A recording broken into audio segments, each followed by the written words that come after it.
SER Podcast.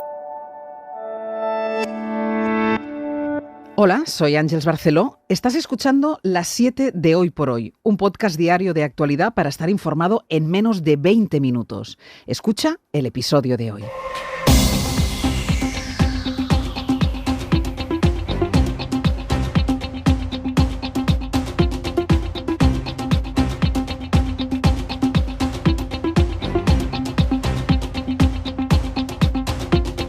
Hola, muy buenos días. Es el primer lunes de septiembre y se va instalando la normalidad, aunque sea pospandémica, aunque siga siendo una normalidad anómala. Empieza el curso escolar, pero lo hace con grupos burbuja y con medidas sanitarias. Empieza el año judicial, con el bloqueo inédito en la renovación de la cúpula de los jueces y con una bronca cada vez más agria entre el gobierno y el PP. Y la luz sigue con los precios disparados. Hoy el megavatio hora vuelve a subir y se va a pagar de promedio a 132 euros. José Luis Astreola. Hola, buenos días. Aunque el presidente del gobierno se compromete a que al acabar el año la factura va a ser semejante a la del año 2018, descontando la inflación. El planteamiento del gobierno es que el recibo no se paga por días, sino por meses. Y ahí es donde se compromete a que baje la tarifa, en el recibo mensual. En su entrevista en El País, Pedro Sánchez rechazaba la empresa pública que propone Unidas Podemos. Es un viejo debate que en muchas ocasiones pues la izquierda que representa Podemos plantea, la nacionalización y la estatalización. Este debate, que lo tuve, por cierto, con Unidas Podemos cuando estábamos acordando nuestro programa de coalición, quedó fuera.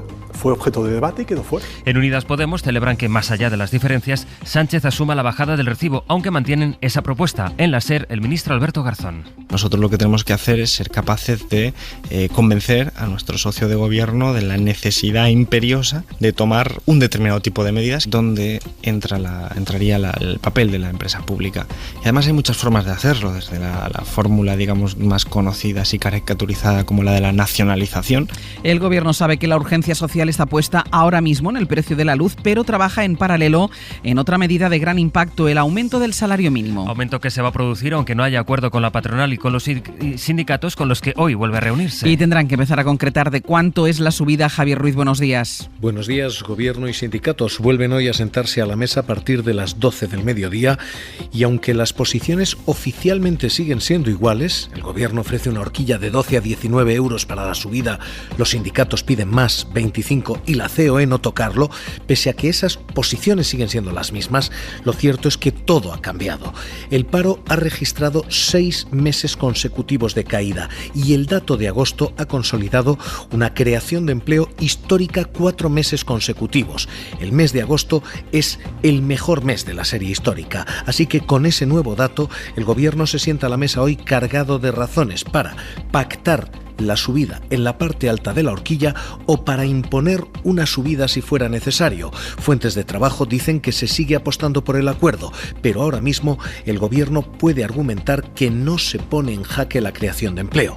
De una manera o de otra, la subida del salario mínimo ya no es una cuestión de sí o no subirá, sino una cuestión de cuánto y de cuándo. Si lo social está en la luz y en el salario mínimo, lo político se va a mezclar hoy con lo judicial. La imagen con más carga simbólica de la jornada se producirá este mediodía en el Supremo con la apertura del año judicial que presidirá el rey. Intervendrá el presidente del Consejo, Carlos Lesmes, cuyo mandato, como el de toda la cúpula, lleva más de 1000 días de interinidad en una bronca que ha enfrentado a los poderes del Estado y al gobierno con la oposición. El PP mantiene el bloqueo que le garantiza, por cierto, una mayoría conservadora en el Consejo y el gobierno le acusa de tener secuestrada la Constitución. Si el Partido Popular bloquea esa renovación, lo que está haciendo es no reconocer el resultado electoral. Es un comportamiento antidemocrático.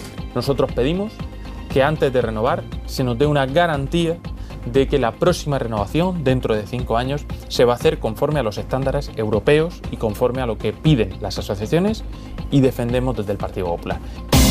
Tenemos una última hora del ámbito internacional sobre Afganistán. Los talibanes aseguran que han tomado el control de la última región que no dominaban. Es la provincia del Panjshir, eso es lo que aseguran al menos los fundamentalistas, que han tomado el control de este territorio, aunque todavía no hay confirmación oficial de los portavoces de la resistencia. Enseguida ampliamos esta información y el otro foco de atención internacional está Bayo en el golpe de Estado en Guinea. Un golpe militar que ha depuesto al veterano presidente del país, Alpha Condé, quien lleva más de una década en el poder y que fue reelegido hace casi un año en unas turbulentas elecciones tras haber reformado la constitución del país para optar a un tercer mandato. El líder golpista, el responsable de las fuerzas especiales guineanas, se ha dirigido a la población del país cubierto por una bandera nacional y flanqueado por varios soldados. La situación sociopolítica y económica del país Y ha aludido a la situación sociopolítica y económica del país para justificar el golpe que, según él, busca acabar de una vez por todas con la miseria del pueblo guineano. Los militares han detenido al presidente, disuelto la Constitución, las instituciones y cerrado la frontera durante 2 semanas. En Conakry, en la capital, una multitud celebraba ayer la toma de poder por parte de los militares, similar a la vivida en 2020 en la vecina Mali. Se desconoce por ahora el paradero del presidente Condé, que ayer aparecía descalzo, vestido con un pantalón vaquero y rodeado de soldados mientras guardaba silencio ante las preguntas de los golpistas. Pues del exterior, precisamente, ha llegado en las últimas horas una de las imágenes más impactantes. Ha llegado de Brasil. Quais os jogadores que teriam que cumprir a cuarentena y Argentina ameaçou não jogar si eles não cumprissem a cuarentena. El partido se suspendió, está suspendido. Listo. Si entra gente diciendo que se lo querían llevar y lo querían deportar, en este caso no. Bueno, el momento en que los funcionarios de vigilancia sanitaria interrumpen el Brasil-Argentina en busca de 4 jugadores argentinos para deportarlos por haber incumplido la cuarentena obligatoria por el COVID. El partido se suspendió ante el estupor de los jugadores, con las protestas airadas de Messi, de Neymar, ante la incredulidad general. Ahora va a ser la FIFA la que decida qué ocurre en el encuentro. Aunque en el deporte el otro nombre propio de esta madrugada es el de Carlos Alcaraz Sampe. Sí, que sigue escribiendo páginas para la historia del tenis. Esta madrugada ha alcanzado ya cuartos de final del Abierto de Estados Unidos con su victoria en 5 sets sobre el alemán Gojovic a sus 18 años y 123 días. Es el jugador más joven en alcanzar esta fase del grande americano desde que existe la era Open, es decir, desde 1968, y deja atrás la marca que poseía un histórico, el estadounidense Andre Agassi. Su rival en cuartos va a ser el canadiense Félix Auger-Aliassime. Sonia Palomino, buenos días. Buenos días, Ángels. Un 6 de septiembre, pero de hace 100 años, en 1921, nació Carmen Laforet, la escritora Carmen Laforet. Su novela más famosa es Nada, ese maravilloso libro que nos retrata la Barcelona de los años 30, pero su obra es mucho más extensa y es algo que sobre todo quieren reivindicar sus hijos, que hoy van a depositar parte del legado literario de su madre en la caja de las letras del Instituto Cervantes. Hemos hablado con uno de ellos, que se llama Agustín Cerezales. Y vamos a dejar unos volúmenes muy sobados, muy releídos por ella, de Galdós, un libro de Elena Fortún, dedicado por Elena Fortún a ella. Queremos que ella hubiera rendido homenaje a estos 2 amigos. Qué bueno. Vamos, Sonia, ¿qué tiempo vamos a tener este primer lunes de septiembre? Pues nos espera un día en general soleado, con aumento de temperaturas en la mayor parte del país. Hay alerta amarilla por calor en 5 provincias andaluzas y esto es lo llamativo: en Guipúzcoa, en Vizcaya, en Ourense y en Pontevedra. Pues 1 minuto y seguimos.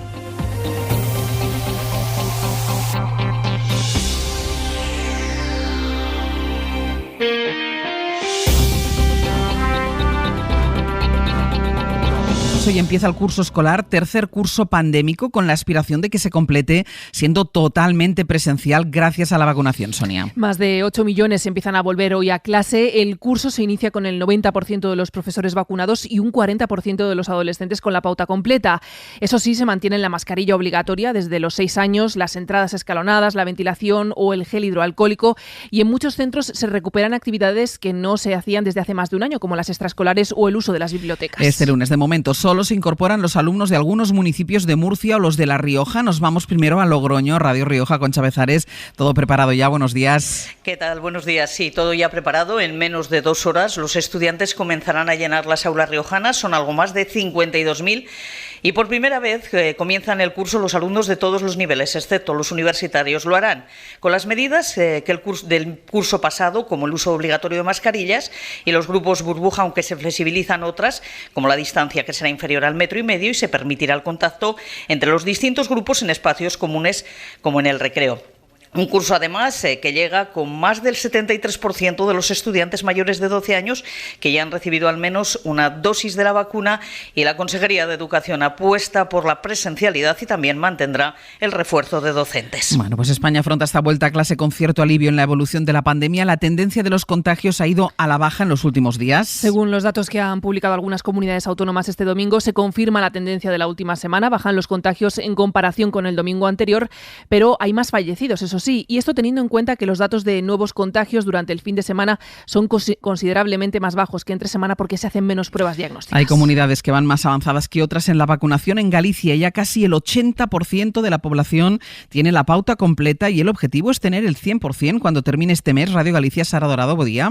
Bo día. Septiembre será el mes del impulso definitivo al proceso de vacunación, así lo ha señalado aquí en la cadena SER el consejero de Sanidad, Julio García Comesaña. Ahora mismo el 78% de la población cuenta ya con la pauta pauta completa y, según apunta el conselleiro, la comunidad tiene capacidad para en 3 semanas tener vacunados mínimo al 95% de la población. Esto contando con que haya ciudadanos que rechacen vacunarse. Julio García Comesaña. Nós, como digo, aspiramos ao 100%. Confiamos que no mes de setembro podamos facer o impulso definitivo. Desde logo, por opcións non vai ser. O que pasa é que seguramente teremos que insistir en algún caso, esperemos que poucos, para acadar ese dato, pero sí, é un objetivo para nós.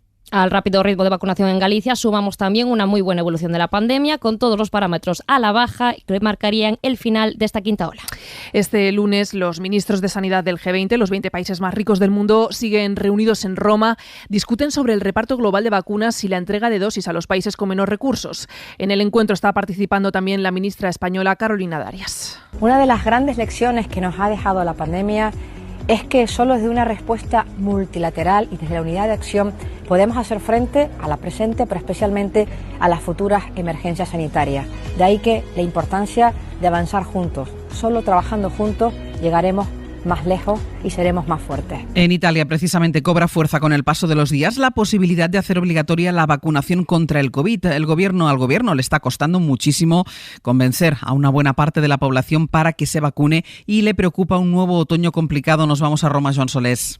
A finales de septiembre, Italia alcanzará el 80% de su población vacunada con la dosis completa, pero si a finales de octubre no se alcanza el 90%, al gobierno no le temblará la mano para ampliar la obligatoriedad a toda la población italiana, según el ministro de Sanidad, Speranza.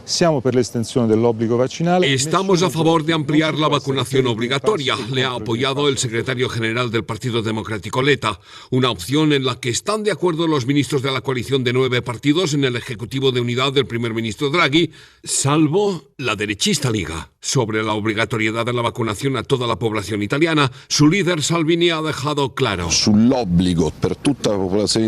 que no está ni estará nunca de acuerdo. De momento la vacuna es obligatoria en Italia para los funcionarios, profesores, personal clínico, en comedores de empresas, en los viajes de medio y largo recorrido y para acceder al interior de restaurantes, locales de ocio y de cultura. Hoy no solo vuelven a clases en los colegios, también es día de vuelta para el mundo judicial, que se va a encargar de inaugurar el rey Felipe VI, y lo hace con una asignatura pendiente desde hace 2 años y medio, casi 3, la renovación del Consejo General del Poder Judicial, bloqueada por el Partido Popular. Gillian Ayala, buenos días. Hola, buenos días. El Partido Popular ya da por rotas las negociaciones para renovar al órgano de gobierno de los jueces, que tiene actualmente, así como está, en funciones, una mayoría conservadora muy cómoda para Pablo Casado. De hecho, fue la que acordó Mariano Rajoy cuando el PP gobernaba en solitario con mayoría absoluta. El presidente del Poder Judicial, Carlos Lesmes, ya se ha despedido varias veces de su cargo. De hecho, se está despidiendo desde diciembre de 2018 y está previsto que Lesmes, en su discurso hoy, igual que hizo el año pasado, igual que hizo en 2019, pida a los políticos consenso para renovar este órgano de gobierno de los jueces. Y en este escenario de bloqueo, con la estrategia de confrontación que está siguiendo la oposición y Pablo Casado, la otra sombra que tendrá la apertura del año judicial es la del rey emérito.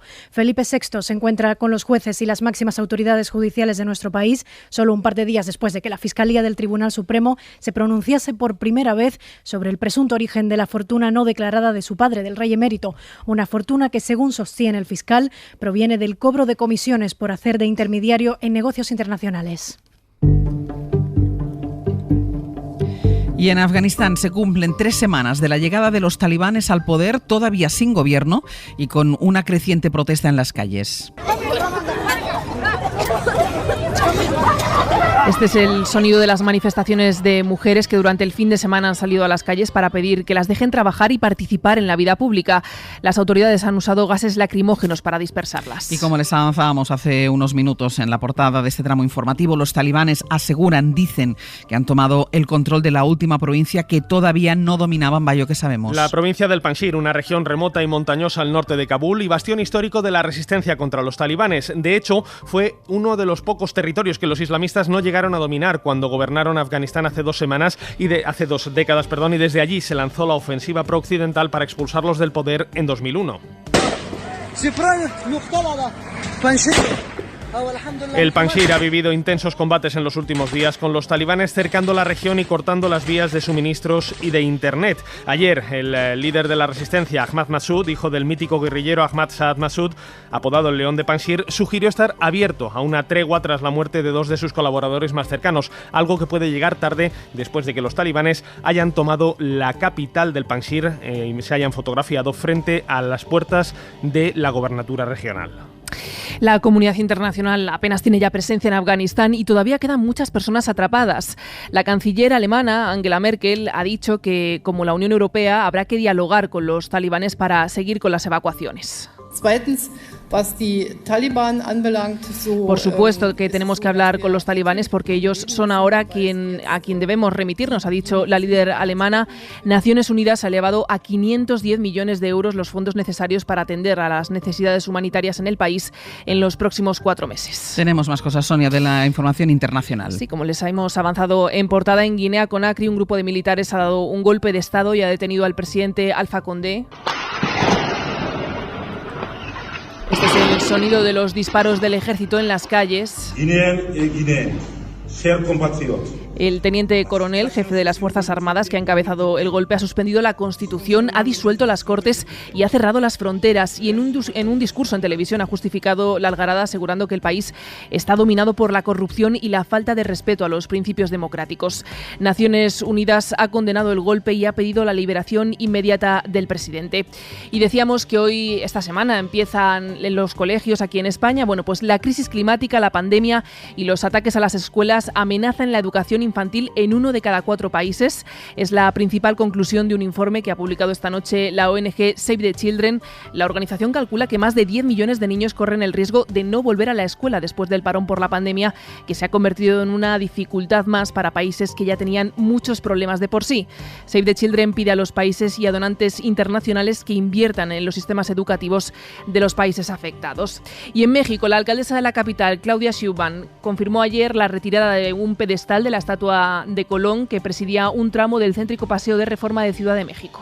Claro que reconocemos a Colón, pero hay 2 visiones. La estatua del descubridor será trasladada a un parque de la ciudad de México, sustituida por un monumento a las mujeres indígenas.